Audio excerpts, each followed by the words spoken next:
গণসঙ্গীতে অবদানের স্বীকৃতিস্বরূপ ভারতের পশ্চিমবঙ্গ সরকার সম্মাননা দিয়েছে ফকির আলমগীরকে। মুক্তিযুদ্ধ জাদুঘরে তার সম্মানে সংবর্ধনার আয়োজন করেন বিশিষ্ট সংস্কৃতিকর্মীরা।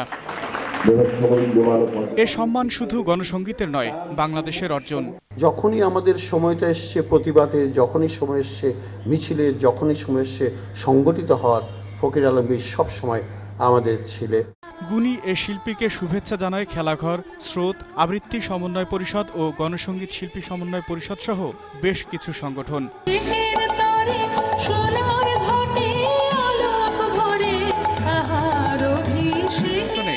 জাতীয় জাদুঘরের সুফিয়া কামাল মিলনায়তনে সংবর্ধনা দেওয়া হয় পাক্ষিক অনন্যার সম্পাদক তাসমিমা হোসেনকে।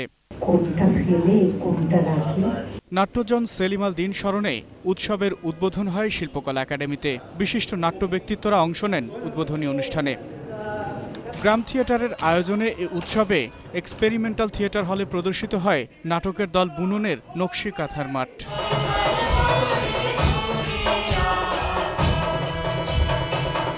আকবর হোসেন সুমন, 21 টেলিভিশন, ঢাকা।